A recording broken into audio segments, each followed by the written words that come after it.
Hi, dear friends, and welcome to another Stoic meditation.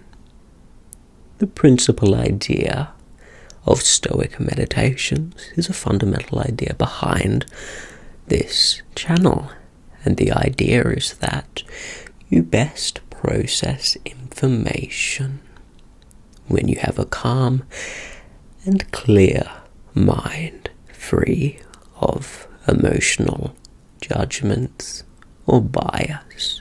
The purpose of these videos is to get you into a clear state of mind so that you can think about some of the principles of Stoic philosophy and possibly even how you can apply them to your life.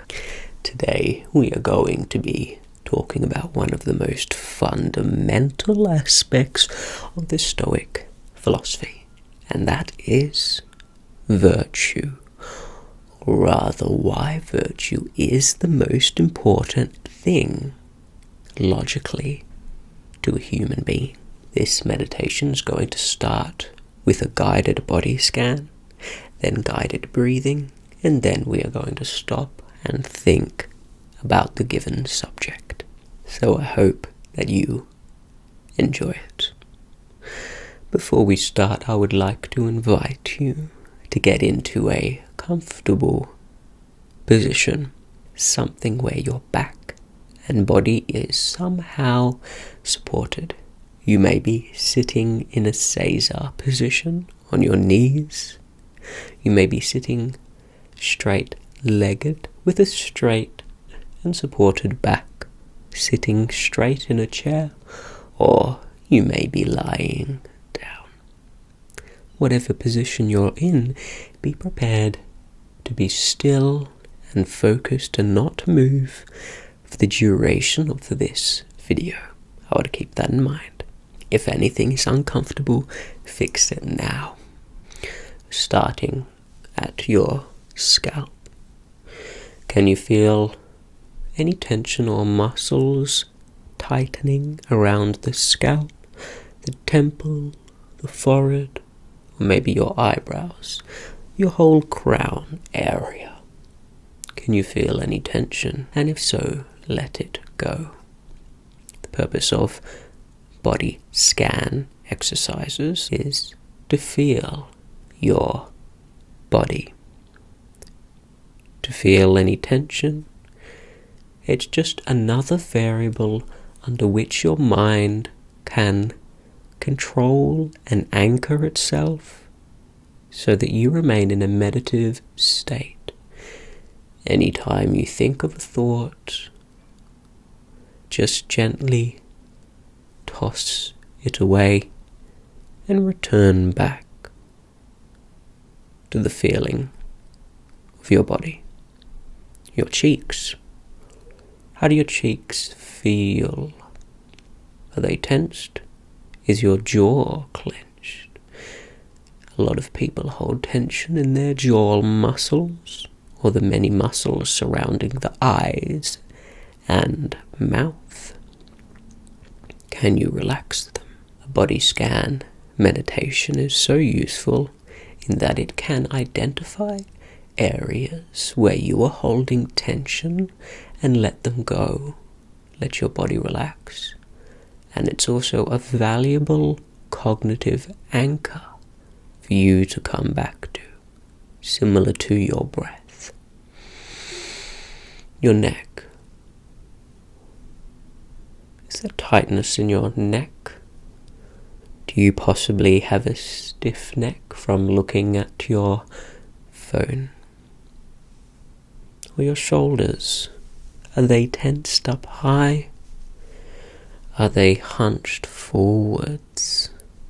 Or are they relaxed in the middle as you have a upright supported back? Your chest. Is your chest pushed forwards or sunken in too much?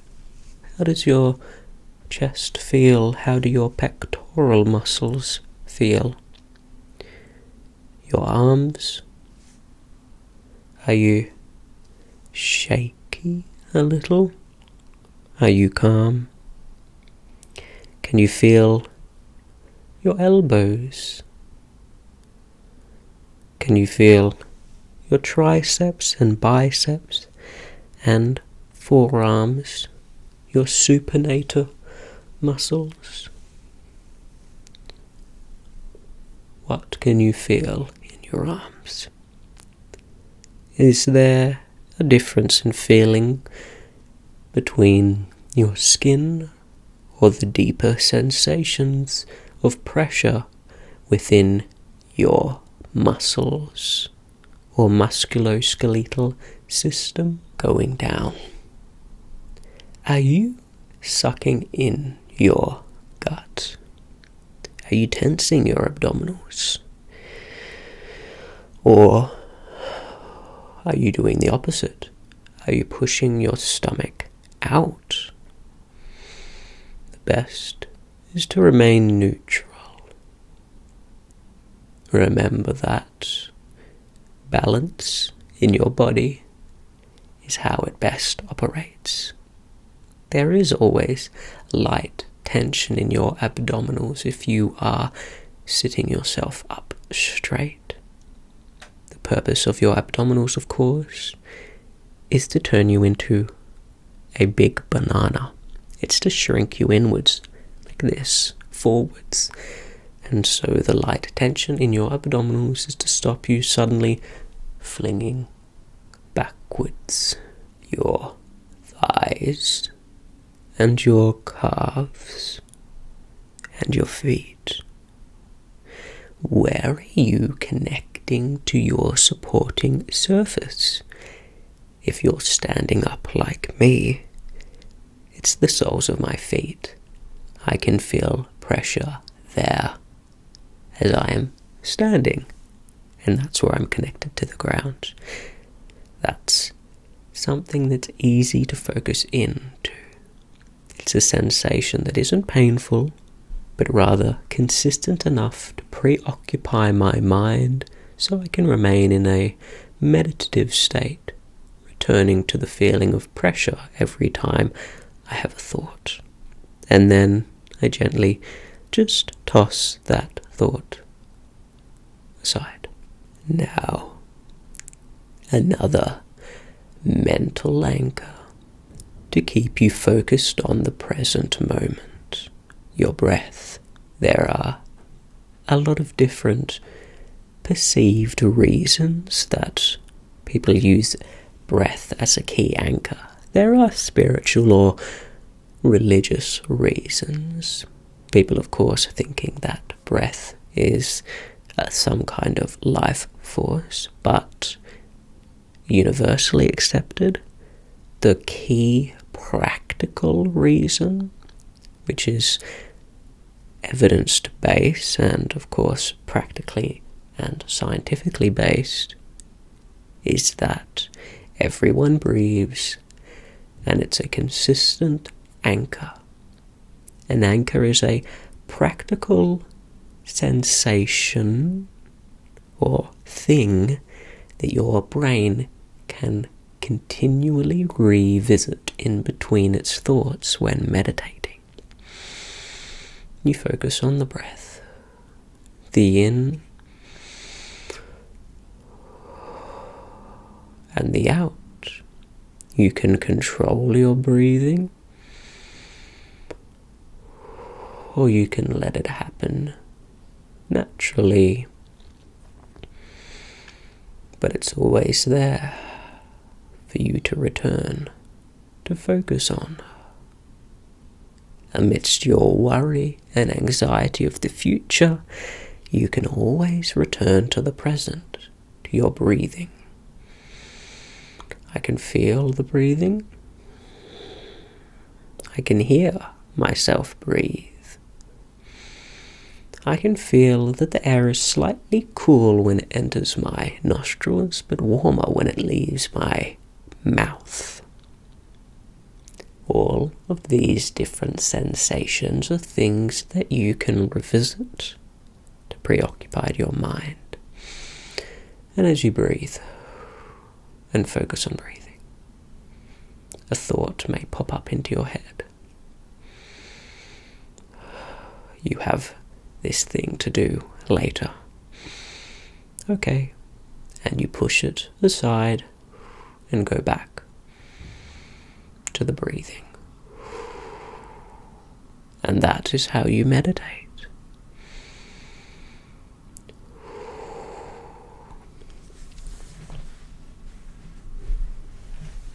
Okay, now you can continue using whatever anchor you like, but it's time for you to open your mind and be able to listen to my voice. It's time to explore the concept of virtue within Stoicism. It's time to explore the topic of virtue within Stoicism.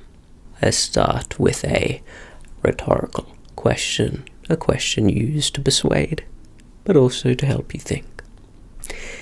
If you could isolate one variable, one thing that is the right thing to do in every circumstance, what would it be?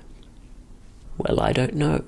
Things differ so much. What would you do? Well, the right thing to do in every circumstance is the right thing. The moral thing. The correct thing. The question contains the answer. What is the correct thing to do?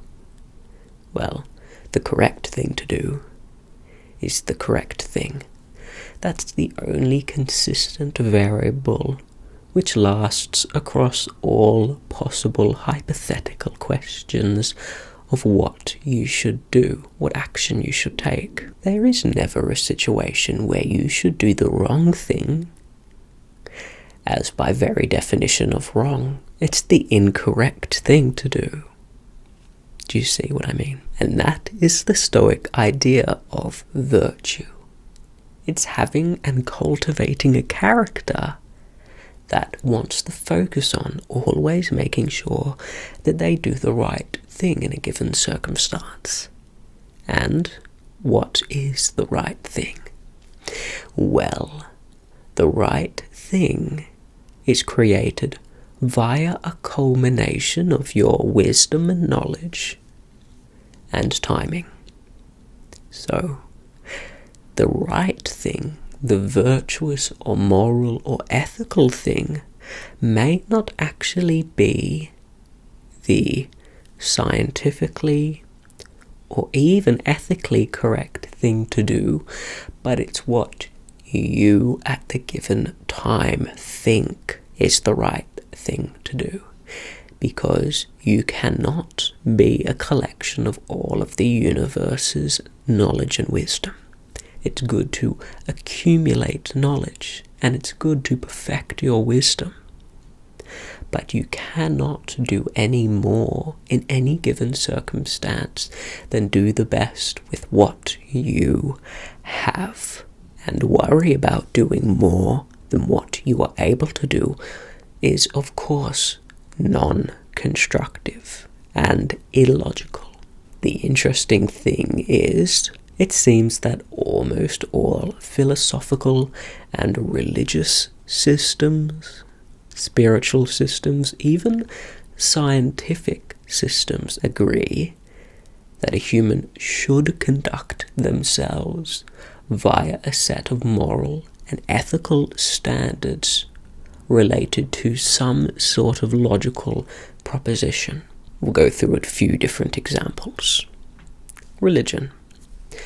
In most religions, the rationalization behind doing the correct thing is that the things that you do in this life have eternal consequences and are therefore profoundly important, and that you should be doing the correct thing because there will be consequences for your immorality.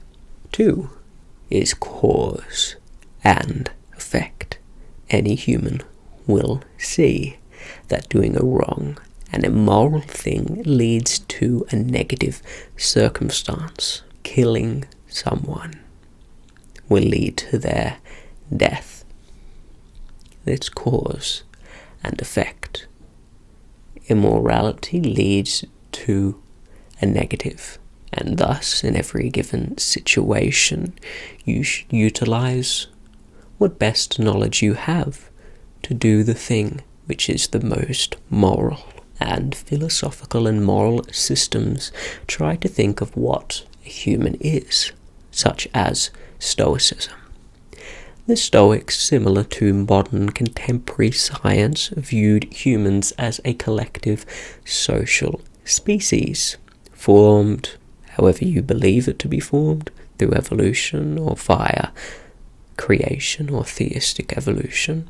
It came to be in such a manner that it was evolved to care for each other and to be of aid and assistance to each other. And pretty much everyone agrees on this.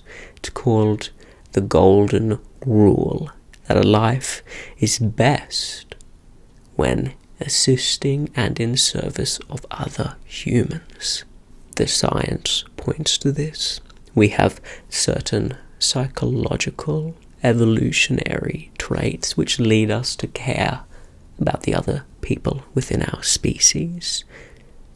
Religion, of course, and philosophy of being, and being a human, of course, and cause and effect that you can see when people do bad things to each other. It's bad. And when people do good things to each other, it's better. So being a good human is being a moral human, being a moral person. What is moral? Well, what is moral is not relative, as you can see that there are variables which lead people to believe things for certain reasons. But just because not everyone has the same variables which leads them to the same conclusions, just because some people have different conclusions does not hint at its own subjectivity. Though of course that is a discussion for a completely other video. So, in every circumstance, what should you be doing? Well, you know the answer. It's the right thing. What you deem to be the right thing, based on your experience, and knowledge and wisdom. That's all you need to focus on. That means that if someone does something negative to you, or hurts you, or anything like that, it does not compromise your virtue, the only thing of real importance. It does not compromise your character. If you lose your reputation and your money and your health, your ability to determine and to the best of your ability do the moral thing in a given circumstance, it can't be taken away. This is why the Stoics are in slang called stoic, emotionless. They actually are not emotionless at all. Rather, they just care intensely about doing the right thing. And since you cannot manipulate that, you do not have the ability to manipulate their emotions. So there is no emotional repression. It's just that what they care about can't be touched. It is invulnerable. No one can take your purpose away from you. Thank you so much for watching. I hope that you had a nice meditation with me, and that you have a lovely day or night, and come back soon.